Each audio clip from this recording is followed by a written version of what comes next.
Bueno, como anunciamos al inicio, nos acompaña hoy Raúl. Muy buenos días, Raúl, y gracias. Buenos días. Gracias por acompañarnos. Gracias por acompañarnos una vez más.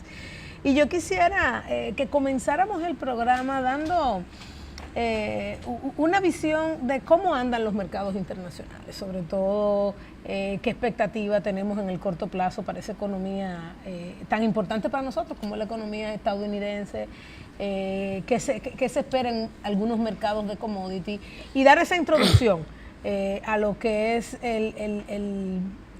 el medio ambiente en el que se va a desarrollar tanto la economía dominicana como el resto de la América Latina y sus mercados de capitales. Y quizás ahí es bueno que especules un poco sobre este ciclo expansivo que hemos tenido, que amenaza con convertirse en el más largo de la historia, y la posibilidad de que acciones de la FED en Estados Unidos lo terminen liquidando, que es una apuesta que aparentemente algunos están comenzando a hacer.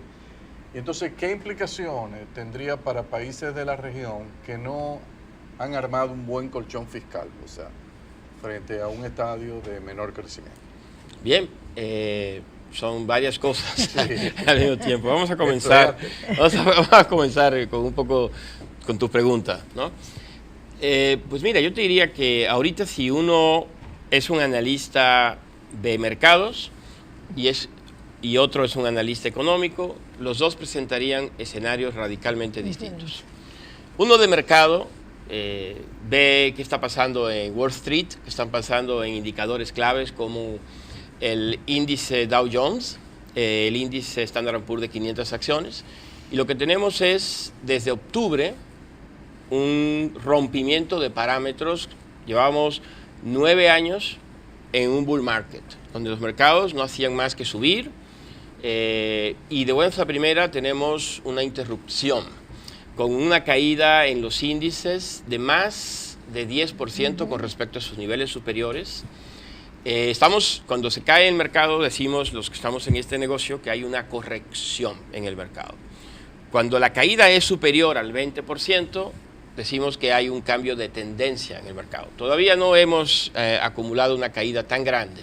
Estamos en terreno de corrección. Así que lo que hoy se respira en los medios financieros es una gran preocupación de por qué los mercados súbitamente han caído de esta forma. Y esto llama mucho la atención porque además las empresas norteamericanas acaban de reportar el tercer trimestre y lo han hecho extraordinariamente bien. 25% más de ganancias. Al mismo tiempo que el mercado no parece estar caro. Entonces, si la economía va tan bien, que las empresas ganan tanto dinero, ¿por qué los mercados se mueven hacia abajo? Entonces, normalmente los mercados pudieran estarse moviendo hacia abajo, reflejando la incertidumbre sobre el futuro. Hay que recordar que los mercados son una máquina de descuento del futuro, no del pasado. Entonces, a lo que al mercado le importa no es si la economía americana está muy bien, sino si seguirá estando muy bien. No si las empresas ganan mucho dinero, lo cual es cierto, sino si seguirán ganando mucho dinero. Y esa es la duda que hoy reflejan los mercados. La otra visión, la del economista, es ignorar los mercados porque son ruidosos, porque exageran, porque son bipolares, a veces están demasiado entusiastas, luego muy deprimidos, y enfocarse en lo que llamamos la información sólida, fundamental. Solo que esta información sólida, fundamental, llega con un rezago. Y a veces los economistas somos buenos patólogos de por qué murió la expansión, pero somos muy malos para poder decir cuándo va a venir el cambio.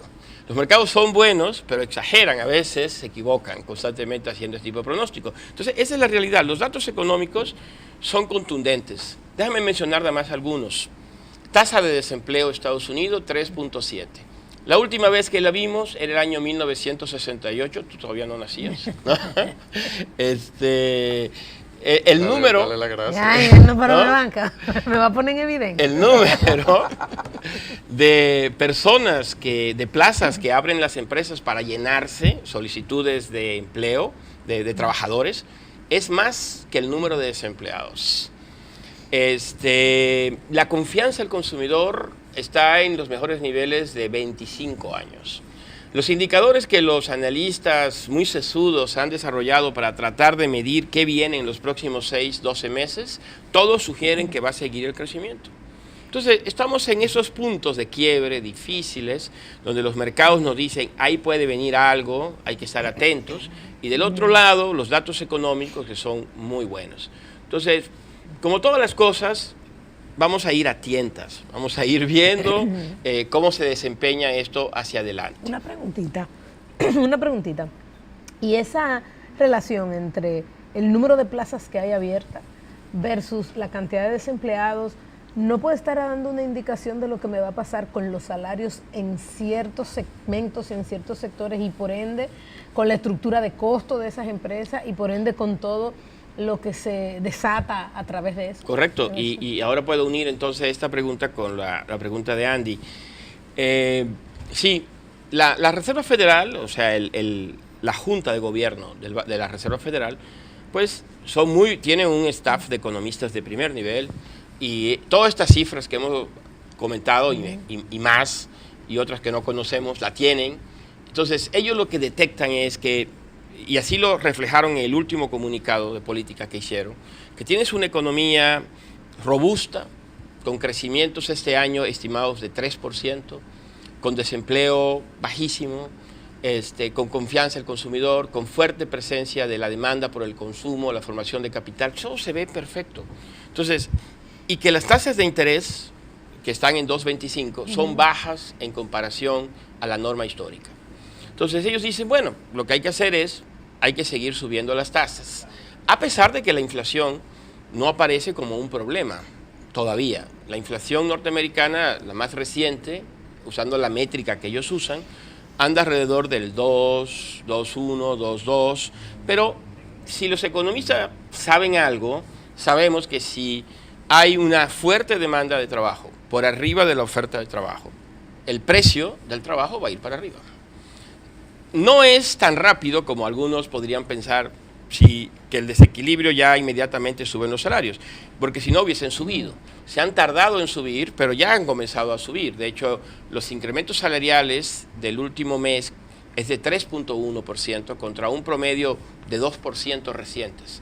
Y lo más seguro es que van a seguir subiendo hacia 3, 4, 3, 5. Y con eso vendrá gradualmente mayor inflación. Y por lo tanto, la Reserva Federal tiene que subir las tasas de interés. Esa es la visión tradicional. Lo que pasa es que hay una visión alternativa que diría, bueno, es que el fuerte crecimiento de la economía norteamericana nos puede estar ocultando una debilidad estructural de la economía.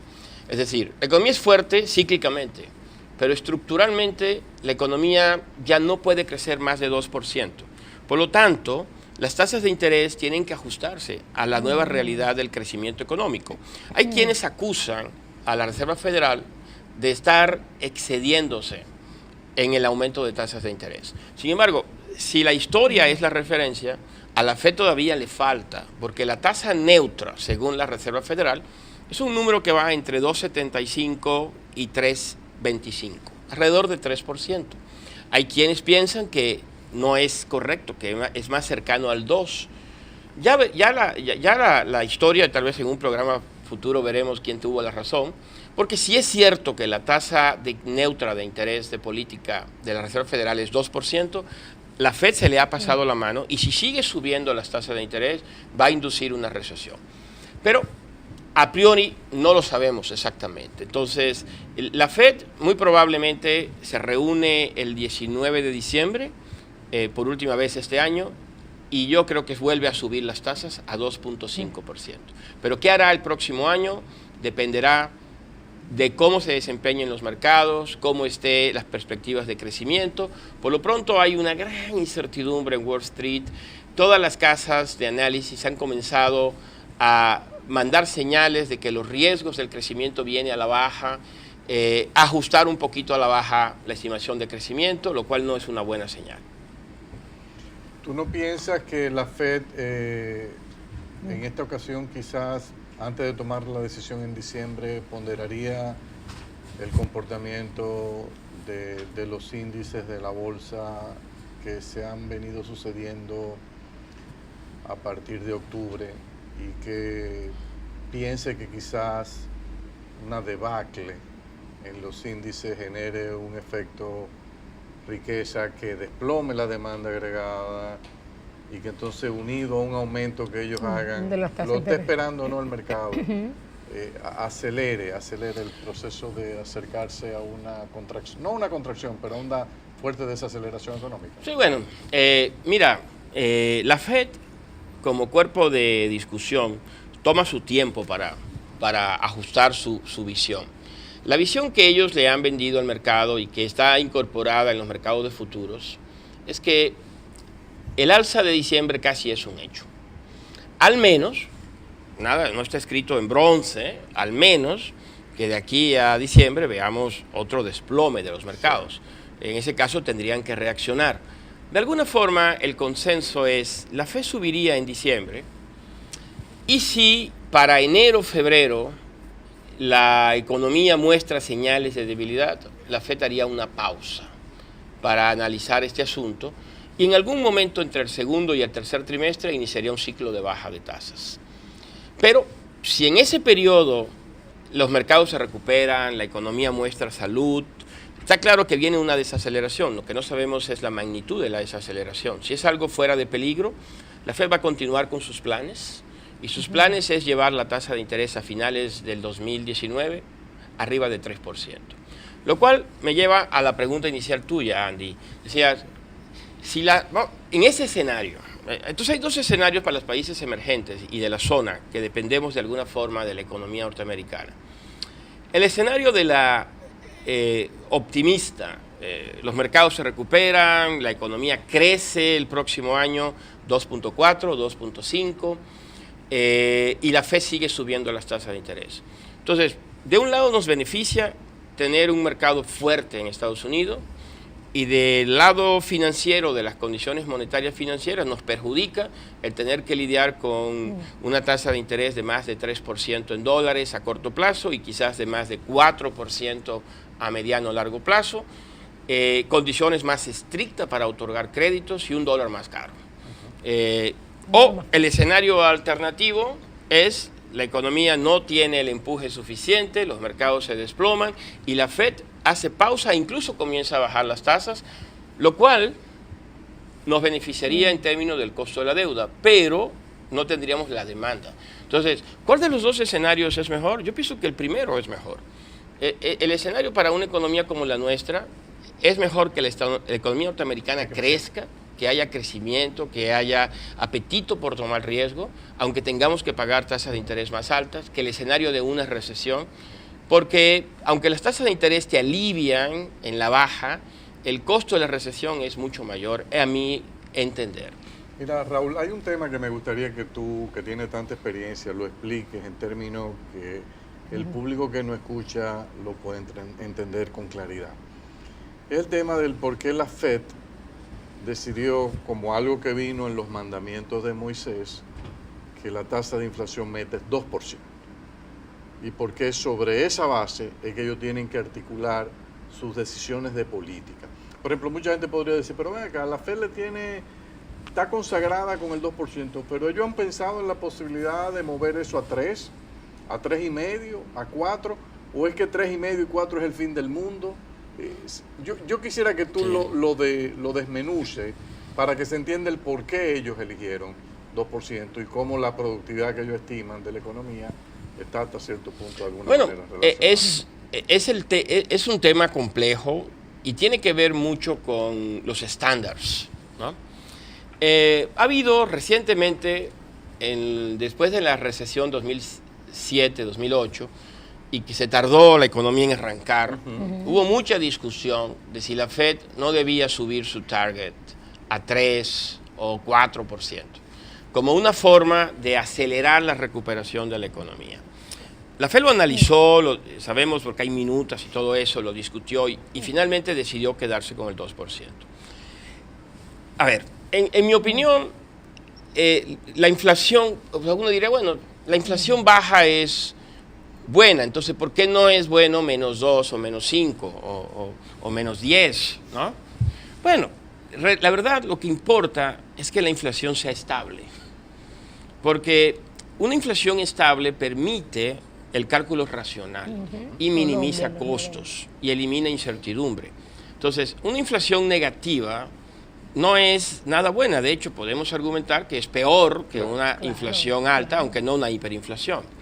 Entonces, sin embargo, ¿por qué se considera justo tener un cierto número de inflación? Ese número depende de la flexibilidad de la economía. ¿A qué me refiero? La capacidad con que una economía se ajusta a los innumerables choques que llegan todos los días a una economía.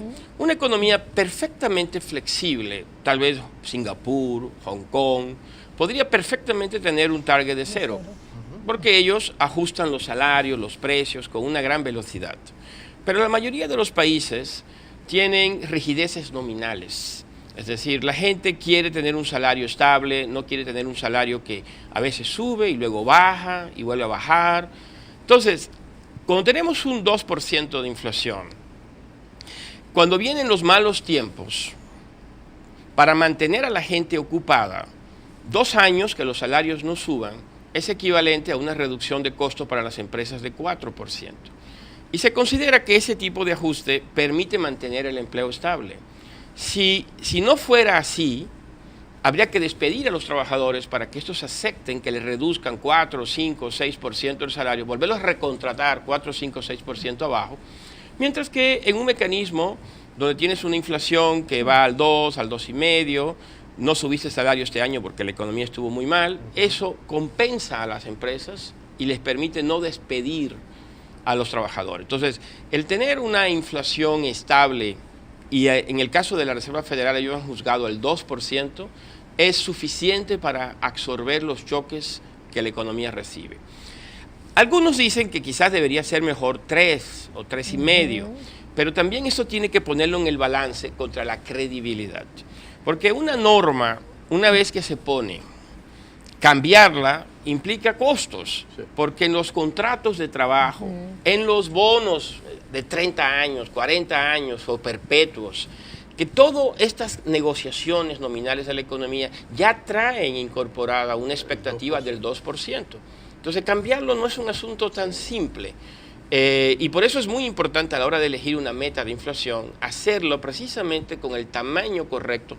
De cada país es diferente para poder absorber este tipo de choques reales sobre la economía. Vamos a una pausa y venimos en el próximo segmento.